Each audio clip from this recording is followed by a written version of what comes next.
Muito boa tarde, bem-vindos a mais um consultório aberto, o programa do Grupo Mais Guimarães, em que falamos sobre questões mentais relacionadas com este período da pandemia da Covid-19. Como habitualmente temos neste espaço Emanuela Lopes, que responde a questões que nos são colocadas pelos nossos leitores durante a semana. Convido-os desde já a enviarem também questões para a próxima edição, através do e-mail leitor@maisguimarães.pt, por mensagem para a nossa página no Facebook ou também podem fazê-lo para o nosso Instagram.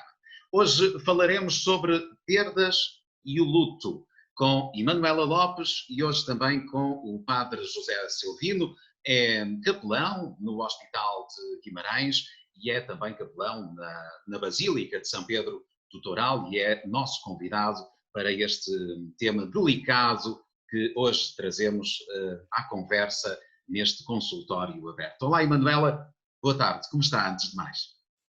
Estou bem, Eliseu. Mais uma semana que se passou, de muito trabalho, mas estou muito bem, obrigado. E o Eliseu? Muito bem também. Vamos chamar também à nossa conversa nesta tarde o Sr. Padre José Silvino. Boa tarde, como está? E antes de mais, obrigado por ter aceito este nosso convite para esta conversa importante neste período de pandemia. Obrigado. Não tenho que agradecer, é também com muito gosto que estou aqui e cumprimento a doutora Manuela e o nosso Eliseu. E aquilo que eu puder partilhar, cá estou. Muito obrigado. Quem me está também a ouvir. Muito obrigado. O que eu lhe perguntava desde logo é gerir as emoções neste período de pandemia, nomeadamente neste momento de despedida para com os entes queridos, é mais doloroso do que noutro período? Certamente, certamente. Eu não tive nenhum caso pessoal, digamos, que me tocasse.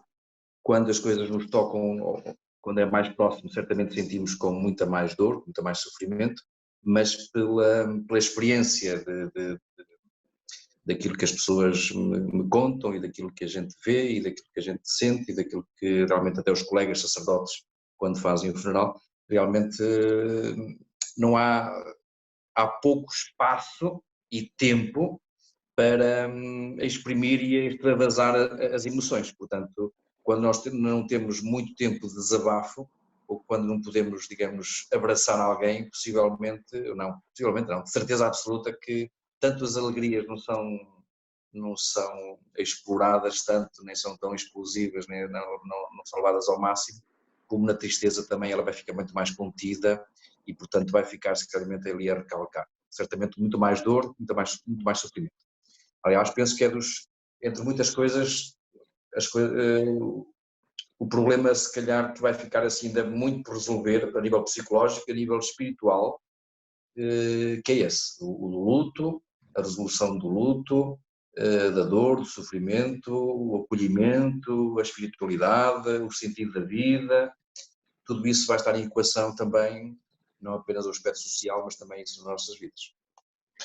Estes processos sendo mais rápidos, o processo que vai desde a morte de um indivíduo até ao seu funeral, restringido a um número muito pequeno de familiares, e o facto de isto ser também muito rápido, também vai fazer com que esse processo não aconteça como até aqui e seja mais difícil?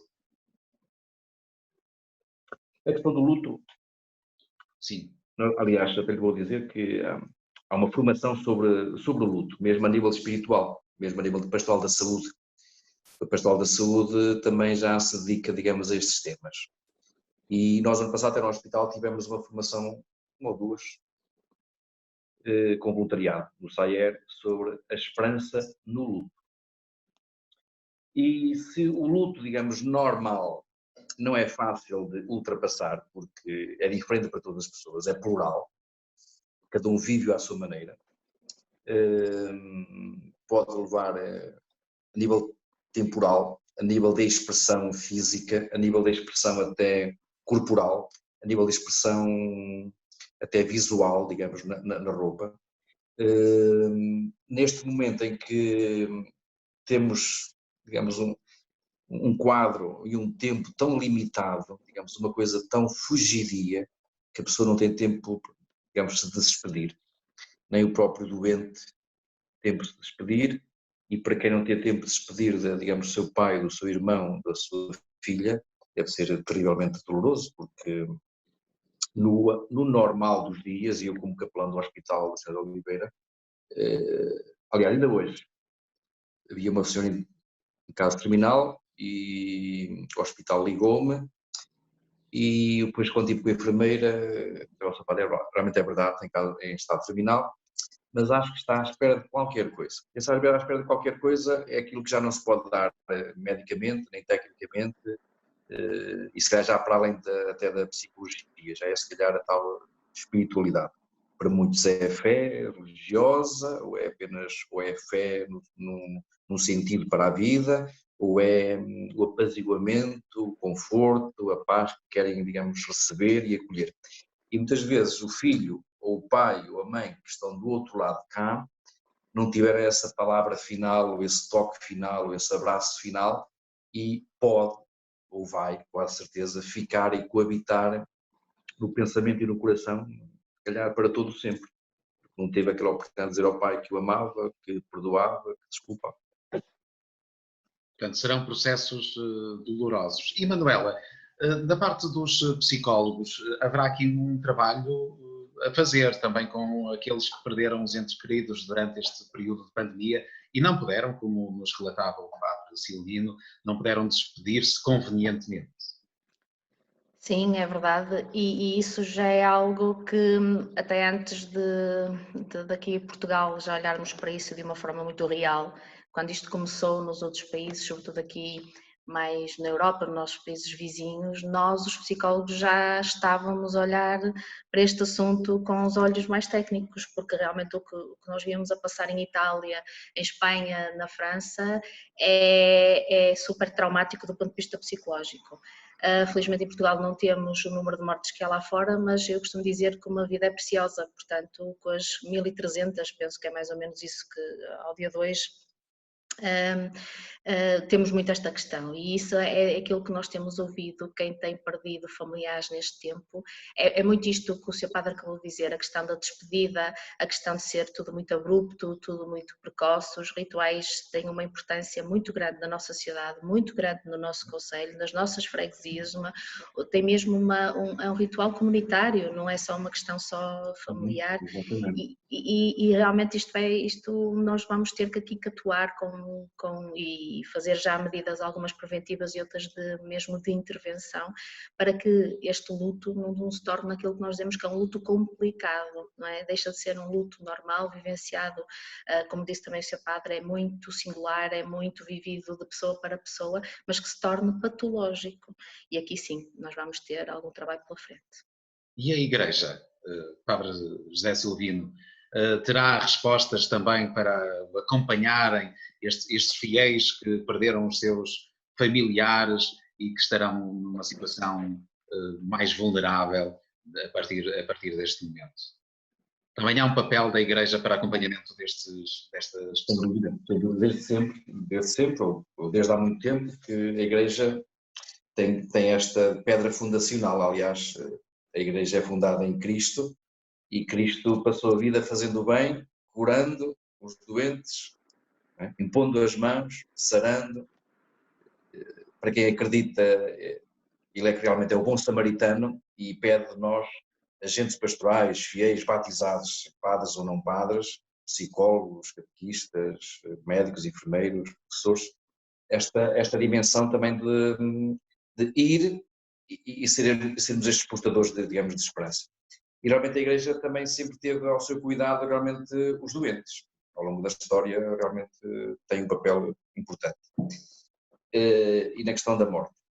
Nesta questão mesmo até do luto e do sofrimento, digamos até já mais atualmente, digamos, mais atuais, temos, por exemplo, na nossa diocese, a Arquidiocese de Braga, ligada à Pastoral da Saúde, por exemplo, um serviço, deixe-me só ver aqui uma cablazinha, peço desculpa, que é o Centro de Escuta e Acompanhamento Espiritual, que funciona na nossa diocese e tem um sacerdote, 2, 3 e mais um psicólogo e mais uma equipa interdisciplinar também, e que quem quiser, procurando no site da Diocese, a Arquidiocese de Braga, tem lá o horário, todos os dias, em que, digamos, alguém atende, nos acolhe, nos escuta, e já há vários casos, e até um caso, pelo menos 2 ou 3 casos, já passando pela até a nossa psiquiatria do Hospital de Guimarães, foram encaminhados para lá. E às vezes vêm doentes ter comigo e pessoas ter comigo com alguns problemas, e pronto, a Igreja também está, digamos, a abrir, não é a abrir, portanto, está a adaptar-se também aos novos tempos, e também uma questão realmente é esta, a da pastoral da saúde. Aliás, antes falava-se em tudo, em vários setores da pastoral, catequética, do matrimónio, das famílias, isto e aquilo. Entretanto, falava-se da pastoral dos doentes, e há uns anos para cá começou-se a falar não da pastoral dos doentes, mas pastoral da saúde. E, portanto, já é um ramo, digamos, importante dentro, digamos, das várias dimensões da evangelização da Igreja.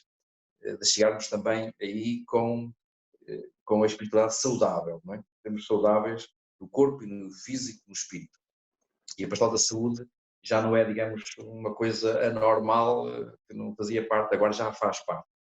Portanto, a nível de saúde temos esta resposta. E até ultimamente, neste caso, no tempo da pandemia, temos uma resposta também, que até divulguei também nos meios de comunicação social, que é a linha verde. Portanto, há uma linha verde em que o sacerdote, aquilo que há um bocado dizíamos ainda em off, quase um atendimento de escuta, confissão, desabafo, em que a pessoa anonimamente pode, digamos, desabafar com o sacerdote, esta aqui na parte mais espiritual e fé e sacramental.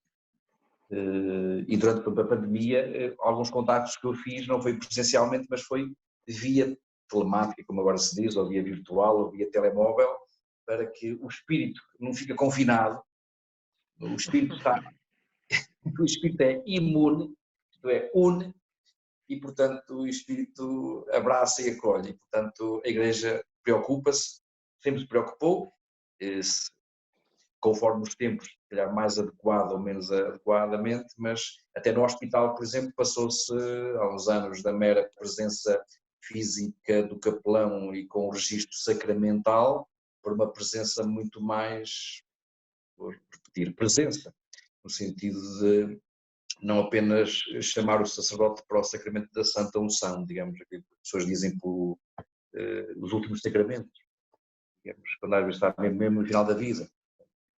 Um colega meu na brincadeira dizia, é o último sacramento, é o sacramento do fim, portanto é mesmo, se é terminal, quase que às vezes nem é preciso, não é?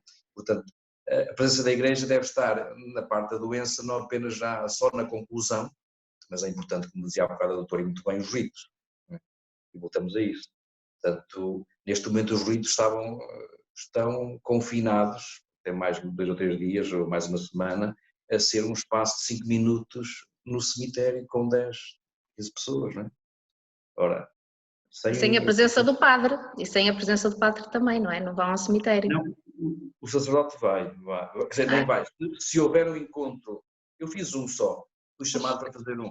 Por acaso, o JN diz que alguns sacerdotes estão à revelia a celebrar eucaristias ou funerais nas igrejas. Sim. Pode ser feito, há colegas que fizeram, portanto, cumprindo as normas todas, 10, 12 pessoas de presença.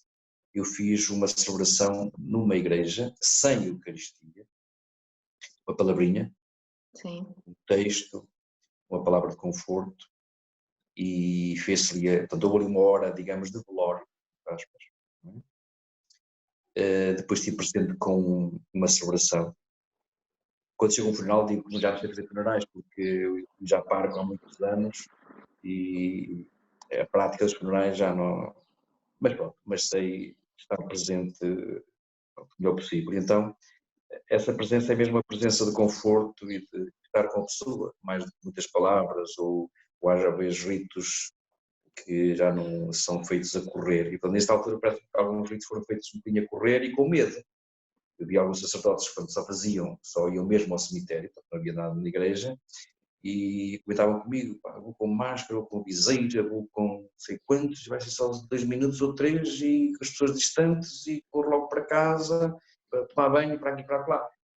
Pronto, e sentíamos tristes, não é? Porque era quase bem impotência, não é? Estes dias também respondi um inquérito nacional, desculpa lá estar internacional, como é que foi a nossa ação do SAER, do Serviço de Assistência Religiosa nos hospitais. Foi muito limitada, digamos, mas o espírito não fica limitado, mas foi limitada presencialmente, fisicamente. E era realmente uma tristeza. E nestes ritos que as pessoas se encontram, aquelas 24 horas, né, presentes, em que as pessoas põem o espaço, às vezes é só um bocadinho social, mas agora nem o social foi. E, portanto, era assim uma despedida quase como, pronto, às vezes pouco diferente era, digamos, olha, alguém desapareceu em combate, não é? Alguém desapareceu no acidente, sabe do corpo, pouco mais, não é? E quando não sabe do corpo, nunca mais o luto é feito. E pouco mais é do que isso, não é? Sendo pouco mais do que isso, pode haver as tais, dizia a doutora muito bem, digamos, as situações traumáticas. E que só se resolve depois com uma paz interior, não é? Não é fácil. Durante esta bons semana... psicólogos, bons psiquiatras e alguns bons tios padres, pelo menos, para que haja. Dizia eu que durante esta semana foram muitas as questões que nos foram colocadas pelos nossos leitores. Entretanto, há, por exemplo, aqui um comentário que vou pedir ao Sr. Padre Silvino que o faça no final desta intervenção de uma das nossas leitoras, que diz que tem muita dificuldade em aceitar e falar sobre a morte, só de pensar angústia-me. Sempre fui assim. Felizmente ainda não perdi ninguém muito chegado, mas acho que é normal. Não somos muito bem preparados para isto, nem sei se há alguma preparação para a morte. Por isso estou com alguma ansiedade e assumo que estou um pouco ansiosa também por nos ouvir falar neste sábado, neste programa do Consultório Aberto sobre a morte e sobre as perdas. Há de facto pessoas que têm muita dificuldade em lidar com as despedidas, com este momento de partida. Um comentário, não é? Sim, o comentário. Pois, aquilo que esta nossa leitora, não é? Assim que posso chamar, muito bem, diz, eu também posso assinar por baixo, minha cara amiga. Realmente eu gostava de dizer, olha, estou em paz e que venha a morte, que eu aceitarei, como alguns santos fizeram. A morte é põe-nos perguntas, põe-nos questões, põe-nos dúvidas. E a mim pessoalmente também, muitas. E depois não é só, talvez, e se calhar penso que talvez a leitura também esteja a avançar para aí, e se calhar não é só a questão, digamos, da morte, é a questão do sofrimento ou da percepção que a gente depois tem da morte. Eu vou partilhar e penso que é o que talvez a sentir a nossa, que nos faz a nossa, o vídeo que nos faz a nossa pergunta. Realmente, o nosso fim, não é? Como será? Será, digamos, de dor? Será repentino? Será arrastado no tempo? Será tremendamente doloroso, impotente numa cama sem quase nos mexermos, e com a consciência de que estamos a partir, mas lentamente, para uns até vão, digamos, aos poucos mastigando, e para outros nunca mais, ficam sempre na negação, na rejeição, e depois alguns passam para a aceitação. E na aceitação, pronto, aqui estou, Senhor, nas tuas mãos estou, para quem acredita, para quem tem algum sentido para a vida, para quem não tem sentido, não sei, eu espero que tenha, eu acho que tenha algum sentido, para quem não tem sentido também poderá ser mais doloroso, para quem tem fé poderá ajudar, mas há aqui muitas perguntas e não é fácil dizer, olha, faça assim, e está tudo resolvido. Não. Realmente a morte digamos, é a situação mais vital que temos, não é? Depois de nascermos, temos a certeza da morte, porque somos naturais. Você pode deixar de morrer, depois morre. E o medo da morte E a morte e a doença é castigo. Às vezes na brincadeira digo, desculpa, se for castigo, eu voto noutro Deus. Eu quero outro Deus e eu até sirvo para Deus durante um dia, que acho que até sou capaz de ter uma pessoa durante um dia, talvez seja uma pessoa. Portanto, o nosso Deus, eu não acredito num Deus de castigo, num Deus que nos traga a dor para depois, ou um Deus que leva os bons para o céu. Ainda agora morreu uma jovem de 35 anos, isso é uma coisa brutal, terrível.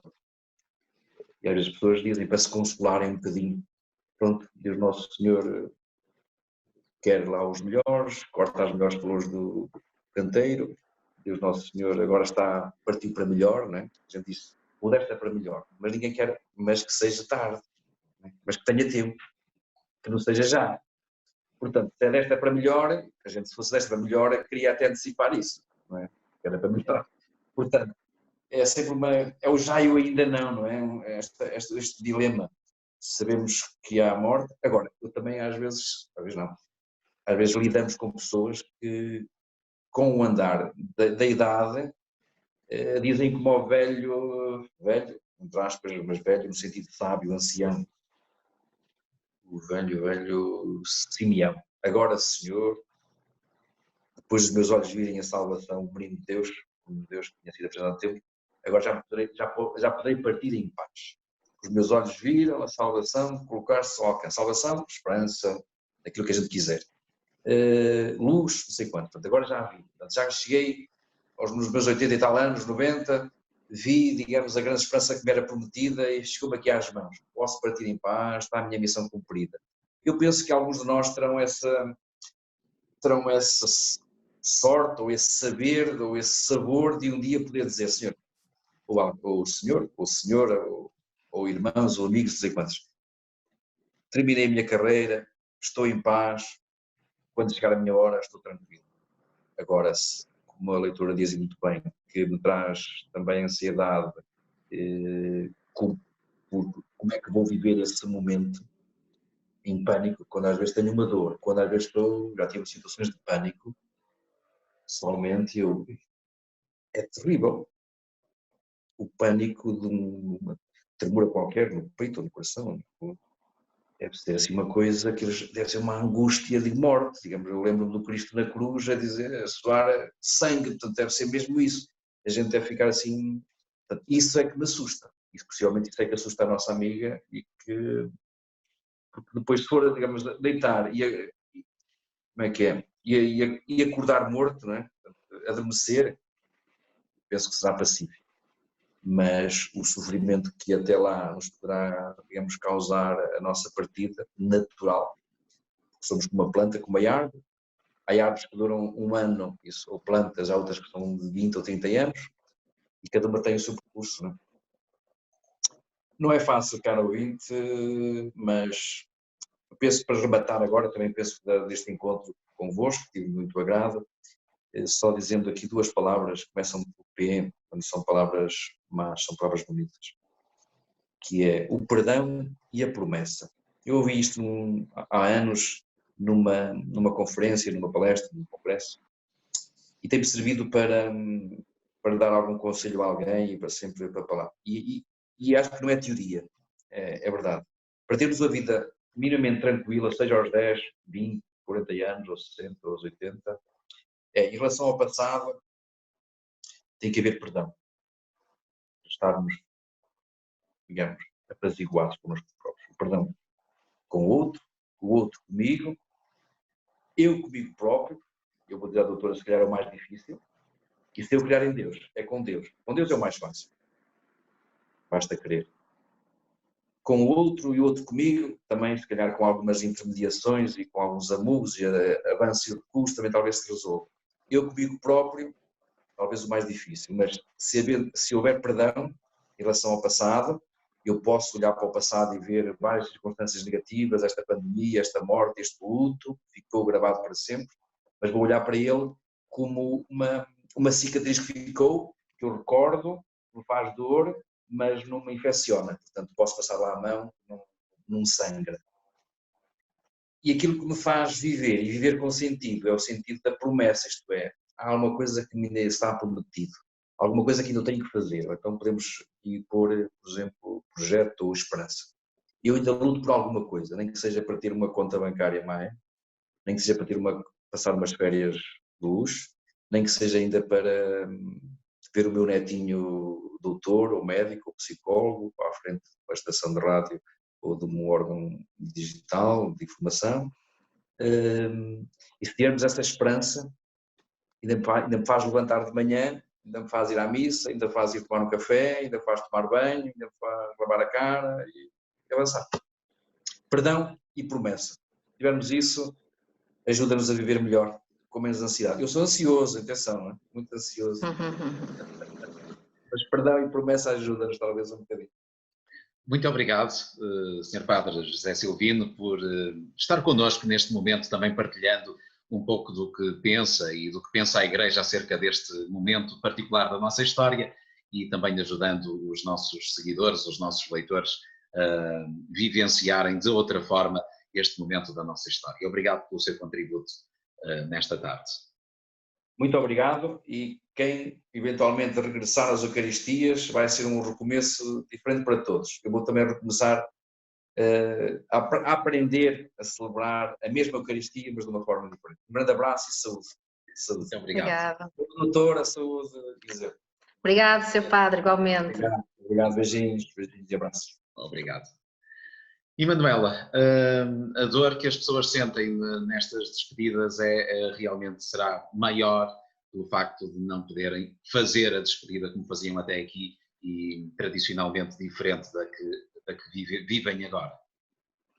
Sim, sem dúvida. E deixe-me só regressar um bocadinho ao comentário desta primeira intervenção que teve da nossa leitora, porque eu fiz uma leitura um bocadinho diferente. Foi interessante que o Sr. Padre fez uma análise mais pessoal da minha morte, da minha finitude, e realmente aqui, e isto também tem a ver com alguma experiência clínica daquilo que nos falam, tem a ver com a inevitabilidade da morte, sim, ninguém está preparado, mas também porque nós não falamos sobre ela, portanto, a morte dos nossos. E quando esta leitora diz nunca perdi ninguém chegado a mim, qualquer coisa assim, eu entendi que estaria a falar sobre o processo de luto, viver um processo de luto, porque não se fala sobre a morte, e falar sobre a morte angustia muita gente, porque normalmente nós associamos a morte a sentimentos negativos, como a angústia, como a depressão, como a solidão, como a dor, como o sofrimento, não é? Se bem que para alguns, e também como disse o Sr. Padre, ouve-se como uma sensação de aceitação e até de libertação. Não é? Até nas palavras que agora ouvimos do Padre Silvino. Portanto, acho que há aqui este aspecto muito ligado a estas questões depressivas e até ser um assunto mórbido, falar sobre isso, vamos agora falar sobre isso, vamos falar sobre um tema muito mais alegre ou sobre outro tipo de coisas, porque traz muita angústia. E acho que é muito difícil falar sobre a morte, e há pessoas que de facto angustiam-se só de falar sobre isso e imaginar os nossos e os meus familiares a morrer, até mais do que a sua própria finitude, e quando pensam neles é também associado muito com este sofrimento que falávamos.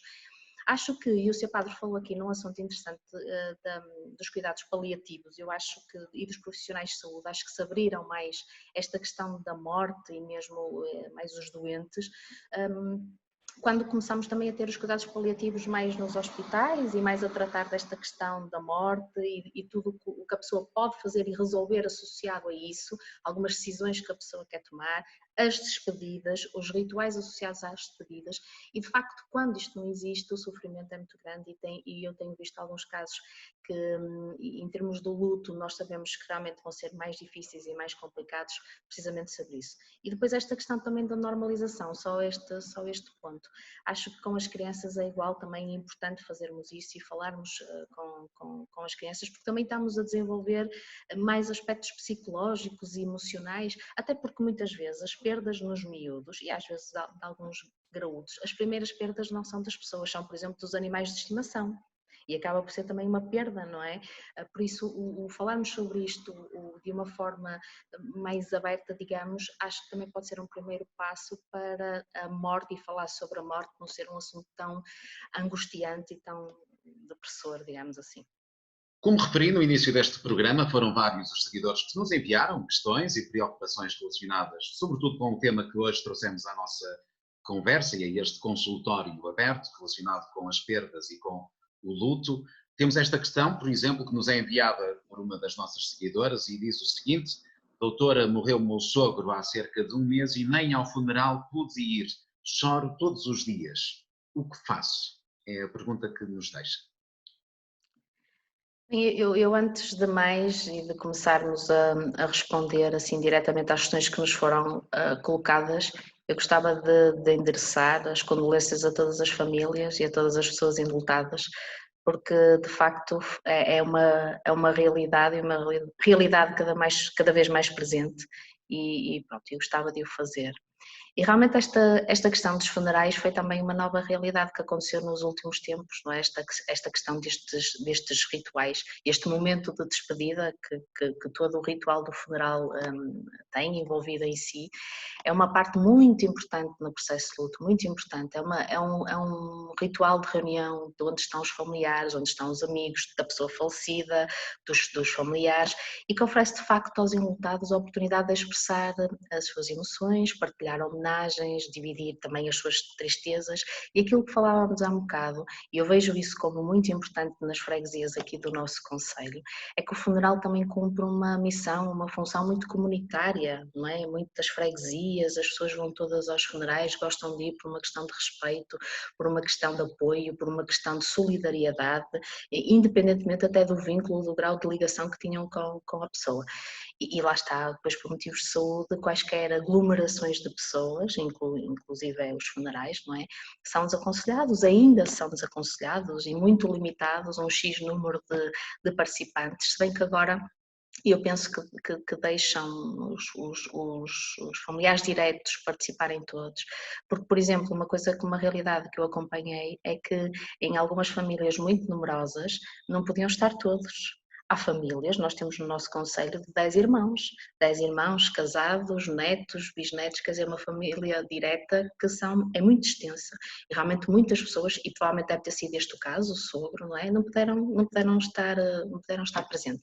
E esta impossibilidade de cumprir de facto este ritual, de acordo com aquilo que eram as práticas mais tradicionais, não é? Desde sempre, dificulta muito o processo de luto, constitui ainda mais um fator de stress, à semelhança, como dizia o padre Silvino também, este sofrimento é um sofrimento muito maior e pode até despoltar alguma raiva, alguns sentimentos de angústia, de tristeza, para todos os elementos da família e lá está, vai limitando um bocadinho o apoio emocional disponível.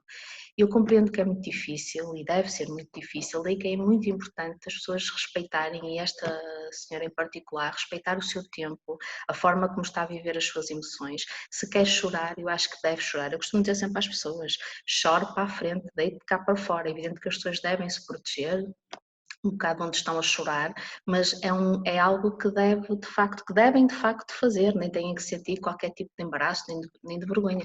O luto é um processo muito longo, é um processo de uma construção de uma nova realidade, não é?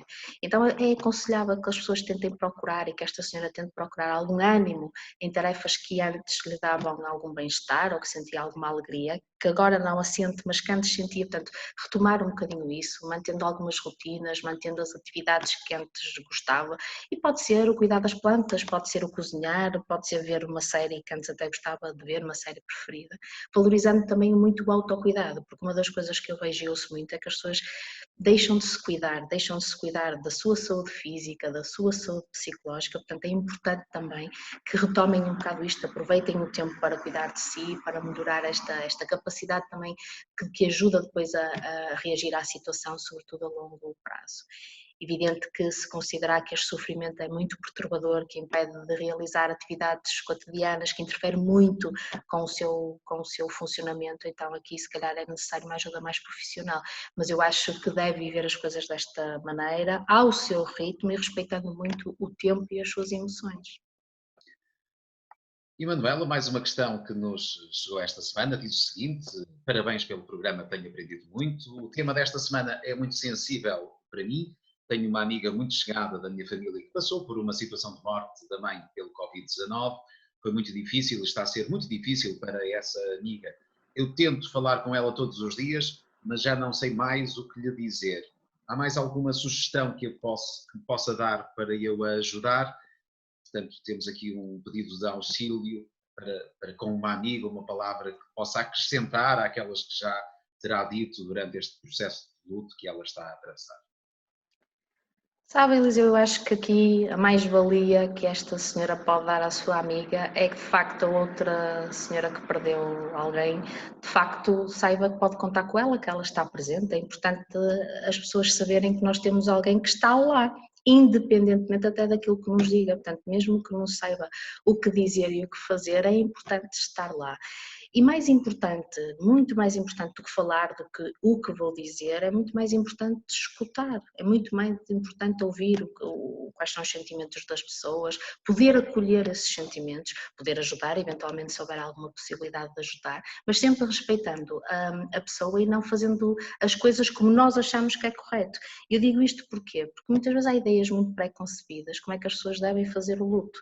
Nós achamos que as pessoas devem estar, ou devem chorar, ou devem ter um determinado tempo só para chorar, e já passou muito tempo e continuam a chorar e se calhar não devem estar a chorar, está a ver? E às vezes nós tentamos incutir isso no outro. E aqui o que eu acho é, se a amiga está triste, respeitar um bocado isso, se quer chorar, que chore, se quer falar sobre alguma situação em particular mais difícil que fale, se não quer falar muito bem, se hoje até está um bocadinho mais bem disposta e fala sobre o tempo, respeitar um bocado isso, e acho que é mais importante isto e acompanhar a pessoa neste percurso do que propriamente o resto.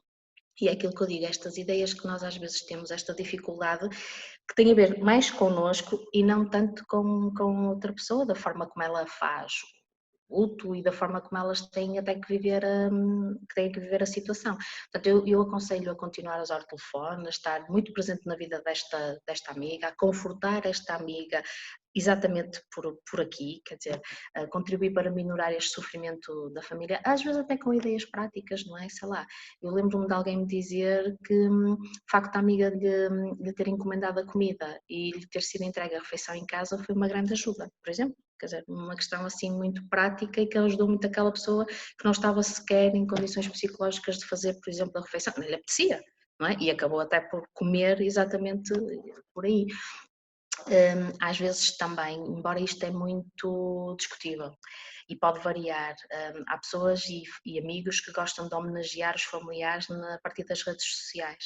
Pronto, aquilo que eu vejo é, para algumas pessoas, neste tempo até acaba por ser uma mais-valia, porque sentimos o apoio daquilo que nos escrevem, daquilo que nos é dito através das redes sociais, mas também há pessoas que não gostam desta exposição e sentem-se invadidas por isto. Portanto, isto aqui pode variar, tem a ver um bocadinho com as particularidades das famílias e até das pessoas. E eu diria, sobretudo, para tentar afastar esses sentimentos de impotência. Não se sinta impotente, está lá, portanto, a sua amiga sabe que pode contar consigo. É importante as pessoas não saberem muito bem o que dizer nestas alturas, às vezes não precisamos de dizer nada, basta mostrar alguma disponibilidade para ouvir, para se manter, para nos mantermos presentes, para mostrar apoio, disponibilidade, emocionalmente próximo dos outros, não é? E estar atento ao estado emocional também da amiga, conforme ela vai evoluindo. E aqui eu repito o que disse há um bocado, quer dizer, se observar um sentimento, um sofrimento tão perturbador, ou tão complicado, ou tão intenso, que impede as pessoas que tem muita interferência funcional, que impede as pessoas de realizar as tarefas diárias, as atividades diárias, então aí também será prudente aconselhá-la a procurar ajuda profissional. Mas tudo isso fica mais difícil neste período em que o contacto físico não é possível, em que não é possível o abraço, a proximidade como havia até aqui. É tudo mais difícil esta ajuda chegar, pelo menos como nós a tínhamos, como certa até há 2 meses atrás. Muito mais, e até as pessoas sentem que parece que estão desautorizadas a viver este luto, porque realmente não há o aconchego, não há o abraço, não há este conforto que nós sentimos, e era uma situação que achávamos que era muito típica e muito normal e que agora não a temos. Eu lembro-me de uma frase que uma colega minha, médica de família, aqui no centro de saúde de Guimarães, me dizia que, isto a propósito de uma utente dela que faleceu, que me dizia, é muito triste morrer, mas nesta altura é muito triste morrer ainda mais, quer dizer, precisamente por isso, porque até ela própria sentia que, e era médica de família, tanto da família alargada, que não podia fazer muito mais que faria que noutra situação, que era, por exemplo, até ir ao velório, e se pudesse até ao funeral. Portanto, estas questões tornam-se de facto muito difíceis e temos que estar atentos para não haver repercussões traumáticas na vida psicológica das pessoas. Mais uma questão que nos é colocada durante esta semana diz o seguinte: foi tão súbita a morte do meu pai, não tivemos tempo para nos despedir. Agora sinto-me ainda pior, até porque acho que não fomos capazes de honrar alguns desejos do meu pai, como não morrer no hospital, por exemplo, ou estar com os filhos. Está a ser muito difícil. O que pode dizer também a quem nos enviou esta mensagem? Pois, realmente as situações de perda precoce, de perda inesperada, ainda tendem mais a gerar processos de luto ainda mais difíceis. Não estávamos nada à espera, foi tudo tão de repente e depois tudo o que está associado ao tal ritual do funeral, também tão rápido que nem há tempo para rigorosamente mais nada, torna tudo muito mais difícil do ponto de vista psicológico e mesmo da saúde psicológica dos familiares. As pessoas não terem tido tempo para se preparar, não terem tido tempo para expressar as emoções, tanto da pessoa como dos próprios familiares, isto ainda torna muito mais intenso todo aquele estado emocional que por si só já é naturalmente caótico em situações de qualquer perda, mas agora torna tudo muitíssimo mais complicado. Não nos foi dito se foi por Covid, mas deduzimos que sim, da maneira como é colocada a questão. Portanto, também todas as condicionantes que estão envolvidas nas mortes por Covid, não é? De morreram no hospital, saíram já dentro, tanto confinados no caixão, enfim, todos os rituais muito mais rápidos, sem direito à missa, sem direito aos familiares estarem, a todos os familiares estarem presentes ou todos os amigos estarem presentes, é muito complicado. Portanto, realmente estas contingências naturalmente condicionam muito a forma que é muito singular, é muito única de viver estes processos de luto e realmente as questões muito precoces, muito inesperadas, não o tal, como falava há um bocado, estas experiências de luto não desautorizadas, não é? Depois de não ter o aconchego de ninguém, não poder chorar, não poder abraçar aos meus irmãos ou aos meus familiares, esta dor que impossibilita de fazer isto no funeral, de facto, e de fazer como a pessoa queria, portanto, de honrar alguns desejos em relação aqui ao seu pai, isto ainda vai complicar mais. Portanto, eu acho que também é importante nós também e urgente legitimarmos as perdas por Covid-19 como perdas tremendas, merecedoras de serem vividas sem a culpa, sem solidão, sem desamparo, que muitas vezes é o que prevalece precisamente nisto e é o que nos tiramos um bocadinho desta questão que nos também é colocada, que nós possamos todos ter a capacidade de escutar, tomar a iniciativa, de apoiar o outro sem julgar, sentir o impacto realmente desta perda, até porque como falámos há um bocado, nós já vamos nos 1300 mortos e estas pessoas todas eram filhos de alguém, mais amigos, primos, avós e realmente esse alguém precisa de fazer o seu processo de luto com amparo, no seu tempo, no seu ritmo e na sua individualidade. E realmente o que é importante aqui é desconstruir a culpa, porque a culpa que é um sentimento que provavelmente, quer dizer, em qualquer momento pode aparecer, já existe nos processos de luto, nós ouvimos muito isso já nos processos de luto fora da pandemia e acho que agora isto vai ser ainda mais intenso, vai ser um bocado mais forte, porque não tivemos tempo para nos despedirmos, porque não fizemos os últimos desejos como queria que fosse, não queria morrer no hospital, provavelmente em casa, rodeado dos seus, em todo um conforto dos filhos, e isso não foi possível. E depois também, em alguns casos que nós temos visto, é que se há suspeita ou incerteza aqui, ou até certeza do contágio ao falecido, então aí este sentimento de culpa ainda é muito mais agravado. Isto tem que ser claramente desmontado, não se sinta culpada por não ter cumprido os desejos do seu pai. Na situação em que nos encontrávamos, provavelmente ou foi uma inevitabilidade, quer dizer, não é a sua culpa de ter ido para o hospital, de ter falecido de uma forma tão rápida, de não estar rodeado dos filhos e tudo isto que está associado às perdas. Há que procurar ajuda com os seus amigos, com os seus familiares, com o padre, não é? Esta questão, nós muitas vezes fazemos isso, o seu padre falou ali há bocado e é verdade, independentemente das religiões que as pessoas possam de facto acreditar, a fé, a espiritualidade é algo importante e tudo aquilo que nos traga tranquilidade e que nos possam ouvir de facto é muito importante. Portanto, não reprimir as emoções, aceitá-las, portanto a tristeza, a raiva, a solidão, a frustração, o choro fácil, a pessoa passa a vida a chorar e eu mesmo que não queira, as pessoas dizem muito isso, não é? As lágrimas correm pela cara abaixo, faço um esforço mas não consigo. E há que deixar-se chorar, lamentar sempre que entender, claro que não, tentando preservar um bocadinho a sua intimidade, é perfeitamente legítimo estes sentimentos todos.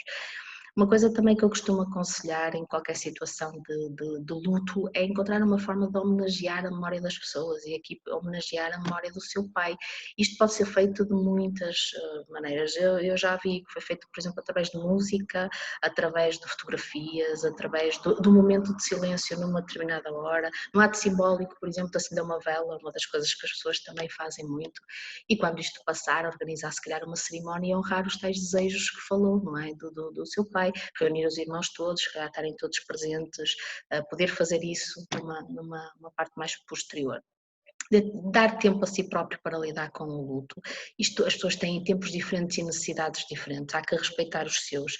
Evidente que isto vai demorar algum tempo, não existe nada que se diga que o luto tem que ser vivido desta forma, a vida mudou e aquilo que nós temos que tentar é ao fim de alguns dias começar a envolver-se nas tarefas habituais, a cuidar de si, aquilo que falámos há um bocado do autocuidado, a voltar a fazer o que fazia de antes. Isto não quer dizer que esqueceu a pessoa, não é? Isto não quer dizer que a partir de agora parece que esta pessoa já não está aqui presente. Quer dizer que a partir de agora começamos a ter uma relação diferente, deixou de ser uma relação física e é uma relação à distância, uma relação mais espiritual, digamos assim. Portanto, seria um bocadinho por aí. Temos mais uma questão, esta é relacionada com um episódio que terá acontecido até antes da pandemia, deduzimos isso. Nós perdemos o nosso filho mais novo há uns meses. O meu marido não chorou. Agora acho que está a ficar revoltado. Será que está a fazer o luto só agora? Há pessoas que colocam o luto para períodos posteriores aos acontecimentos. E esse revela-se muito depois, como aparentemente é este o caso. Pode ser ou não. Sim, há situações e nós dizemos que será o luto patológico. Há pessoas que não fazem, de facto, esta vivência do luto naquilo que são os ciclos que nós consideramos que as pessoas passam e fazem uma integração do luto naquilo que é a minha vida e eu consigo, de facto, avançar. E há pessoas que fazem de uma forma mais posterior. Aqui não sei se é muito bem isto. É preciso lembrar que nós não podemos quantificar a dor. Ela é muito individual, ela é singular, ela é muito subjetiva.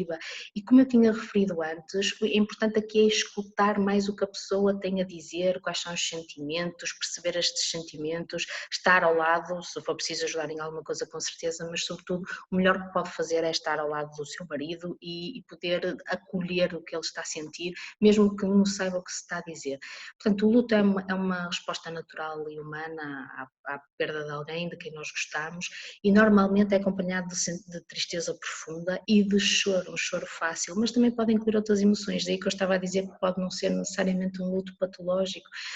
Há outras emoções que se podem verificar sem ser estas, ou pelo menos que podem ser mais demonstráveis, como a raiva, não é? A ansiedade, a negação, a culpa. Portanto, isto é um processo que tem uma dimensão adaptativa, num processo de construção do significado que deve levar à integração da perda, uma integração que é feita na nossa vida, uma transformação da relação, como eu disse há um bocado, que deixou de ser física e passou a ser, ou deverá ser espiritual.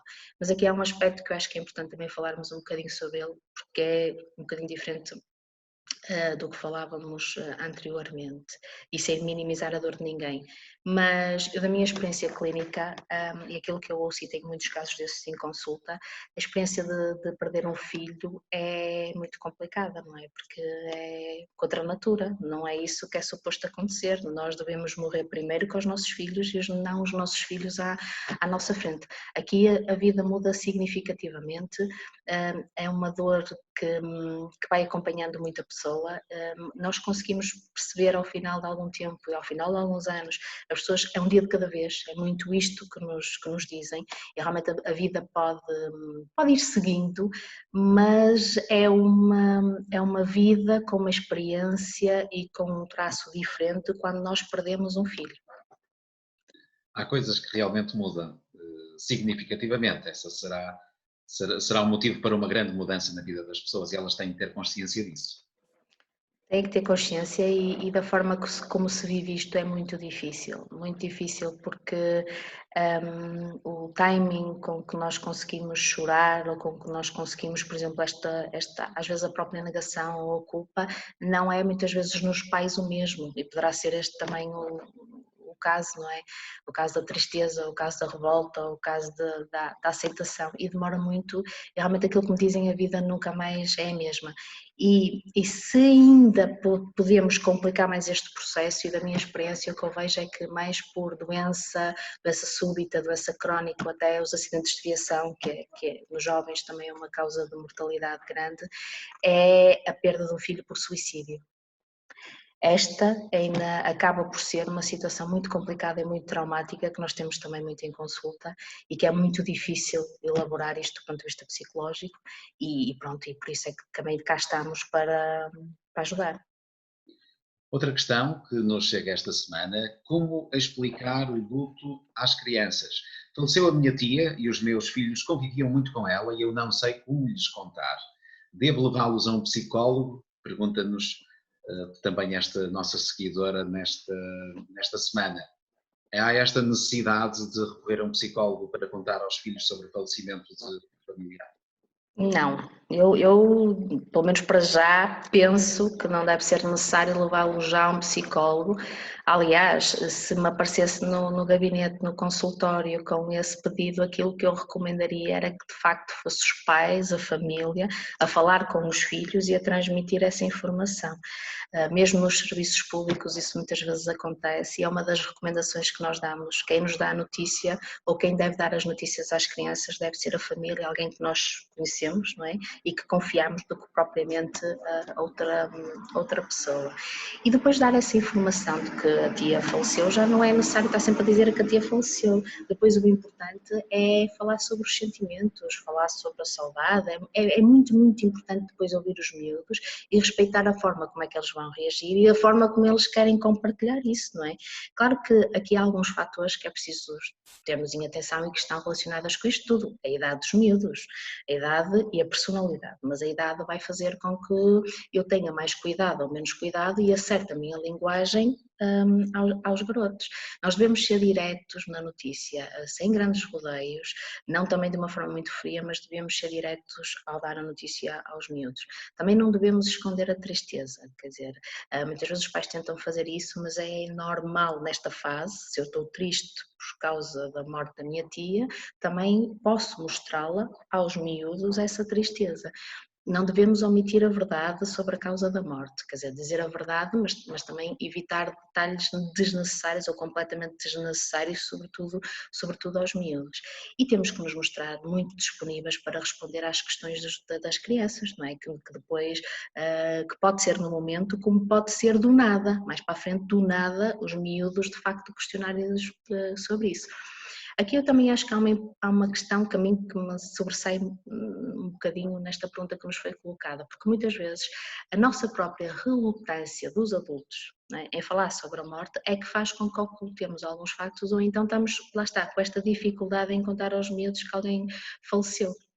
Falar sobre a morte não é criar dor, não é aumentá-la, às vezes até pelo contrário, porque conseguimos aliviar um bocadinho, e os miúdos depois até conseguem elaborar estas questões das perdas, porque se mentirmos e os miúdos percebem que mentimos, depois também ainda ficam mais confusos, não voltam a perguntar sobre isso e não sabem muito bem como elaborar isto do ponto de vista psicológico. Isto um bocadinho só para concretizarmos um bocado, nos miúdos muito pequenos, até aos 2 anos, evidente que eles não têm qualquer noção nem compreensão da morte. Depois, mais ou menos até aos 5 anos, começam a perceber, mas acham que é um fenómeno reversível, temporário, que não estão, mas não podem vir, portanto não é algo assim muito confuso. Mais ou menos até aos 9. Já percebem que é um processo definitivo, que é um processo que realmente não tem reversibilidade, mas não percebem muito bem, nem conseguem entender muito bem as causalidades, e é uma coisa muito confusa para eles também, mas já têm uma noção um pouco mais concreta. Só a partir dos 10 anos, e eu estou a dizer isto porque não sei a idade dos filhos, portanto às vezes até são idades dispares, não é? Um mais velho e um mais novo, e uma diferença de idades. Só a partir dos 10 é que há um pensamento formal que já é mais concretizado. Aqui já o pensamento abstrato, e realmente os miúdos já começam a entender mais estes fenómenos, e que realmente é um processo irreversível, não é? Claro, a meu ver, há uma série de questões que é preciso ter em conta. É a idade, como acabei de dizer, fatores sociais, fatores psicológicos, intelectuais e a própria experiência daquela família e mesmo destes miúdos, como é que integramos esta informação. E depois as crianças, da mesma forma que os adultos, vão passar pelo processo de luto, porque o luto infantil existe, não é? Portanto, vão passar naturalmente. As reações vão depender de alguns fatores, não é? Depende muito da relação que os miúdos tinham com esta tia, pelos vistos eram chegados, ou com a pessoa que eventualmente morre, não é? A causa e as circunstâncias da situação de perda, por exemplo, se é repentina ou não, ou se já foi de doença prolongada, ou se era muito velhinha, não é? Nós às vezes ouvimos os miúdos a dizer isso, portanto isto também é um fator que ajuda. O que é contado aos miúdos, as oportunidades também que eles têm de nos lançar questões, de falarem um bocado connosco.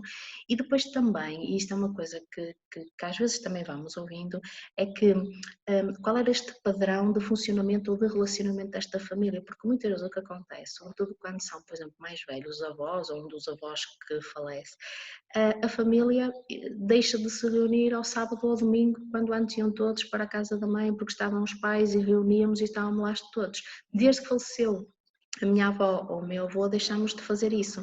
Isto é muito confuso também para os miúdos e fazem uma associação à morte realmente de um aspecto extremamente negativo, em que nós não podemos festejar, nós não podemos estar todos juntos. Em algumas famílias, inclusive, até o Natal, que é algo muito tradicional na nossa sociedade, às vezes até deixam de festejar da mesma forma. Naturalmente, da mesma forma nunca será, mas as pessoas reunidas com os mesmos rituais que tinham antes, isto é muito importante para os miúdos. E o que pode ser feito, Emanuela, para ajudar as crianças neste processo de luto? É necessário ajudá-los? Eles necessitam disso mesmo? E necessitam disso mesmo, de ajudá-los, encorajá-los a expressar os sentimentos, a falar sobre isso, que estamos cá para quando eles quiserem falar, se eles chorarem, que é perfeitamente natural chorarem, responder às perguntas com sinceridade, isso também é muito importante, não é? E volto ao mesmo, adequando muito à idade, ao nível de desenvolvimento dos miúdos, como eu falei há um bocado, é muito diferente falar para um miúdo de 5 anos e para um de 10, portanto adequar um bocado isto, mas sermos sinceros e expressar também honestamente as nossas emoções. Claro que de uma forma não muito descontrolada, mas de uma forma que é natural chorar, é natural estar triste e é natural continuarmos com as nossas rotinas e é natural continuarmos com as nossas atividades, não criar expectativas, às vezes expectativas muito idealistas, não é? E sugerir, por exemplo, muitas vezes alguns caminhos, algumas alternativas, como é que esta criança pode, por exemplo, homenagear ou lembrar-se destas pessoas, e os miúdos às vezes é pelos desenhos, é para escrever uma carta, por exemplo. Portanto, aceitar os sentimentos, as percepções e as reações dos miúdos são muito diferentes. Dois filhos, por exemplo, podem ter reações diferentes por causa do que falámos há um bocado, não é? A maneira de ser, a idade, a maneira como percepcionam estas coisas e até as diferenças de opiniões, dúvidas, questões, portanto, estarmos muito disponíveis e muitas vezes um bocadinho ter alguma paciência também, porque os meses são muito repetitivos, não é? Falam agora, são capazes de passar algum tempo voltar a falar e amanhã voltarem a falar e depois podemos fazer, pronto, e termos um bocado uma dose de paciência que é sempre importante para lidar também com os miúdos. Estamos já no final desta edição do Consultório Aberto de hoje. Na próxima semana trazemos mais um tema pertinente a este espaço. Vamos falar sobre os idosos e a Covid-19. Como é que estão os nossos idosos? Qual é a percepção que a Emanuela tem do seu estado mental neste momento? Daquilo que vou falando com algumas pessoas em termos clínicos e algumas coisas que vou observando em termos mais comunitários de sociedade, vemos por um lado os idosos com muito receio, com muito medo de contrair a doença porque sabem que são um grupo de risco, porque foram muito avisados pela DGS para tomarem muitas precauções, para ficarem confinados, para terem uma série de recomendações, então têm muito medo mesmo em planear o futuro. Eu ainda hoje ouvi um senhor que me dizia que todos os anos que vai ver o filho e com a família dele, que está no estrangeiro e vai 2, 3 vezes por ano e este ano não vai, nem que as coisas estejam melhores e tem muito medo de se meter no avião, apesar de hoje, ontem, não é, com alterações às regras de andar de avião, penso que já se pode andar com a lotação máxima, não é, se for sempre com máscaras, mas, por exemplo, pessoas que têm muito medo. E por outro lado temos outras pessoas, temos alguns idosos que não querem saber, não é? E saio na mesma e, como eu disse uma vez que presenciei uma senhora a dizer que nem a vacina da gripe faz, portanto, às vezes vemos um bocadinho estes extremos, mas eu diria que a preocupação, o receio prevalece. Portanto, na próxima semana, idosos e a Covid-19, como lidar com as restrições da pandemia, será o tema que abordaremos e desde já convidamos todos aqueles que nos veem nesta altura a enviarem-nos as questões e preocupações relacionadas também com esse tema, mas evidentemente com outros que estejam à volta desta questão da pandemia da Covid-19, desde confinamento, desconfinamento. Preocupações e dúvidas podem enviá-las para este espaço, consultório aberto, através de e-mail para leitor@maisguimarães.pt, por mensagem privada para a nossa página no Facebook, a página de Mais Guimarães, ou também para o nosso Instagram. Sigam-nos no Facebook, acompanhem também o nosso trabalho no canal do YouTube do Mais Guimarães. Nós estaremos cá na próxima semana, não é, Emanuela, para mais uma edição do Consultório Aberto. Obrigado por estar connosco nestes espaços, Emanuela. Obrigado, bom fim de semana e boa semana. Boa semana também. Já agora os agradecimentos ao Padre Luís Silvino, que esteve também connosco na primeira parte desta edição. Ele é capelão no Hospital Senhora de Oliveira Guimarães e também capelão na Basílica de São Pedro do Toural. Esteve connosco também a falar sobre questões relacionadas com a fé e sobre o luto e a perda, que foi o tema que trouxemos hoje para o consultório aberto. Estaremos cá de novo no próximo sábado, a partir das 14 horas. Bom fim de semana.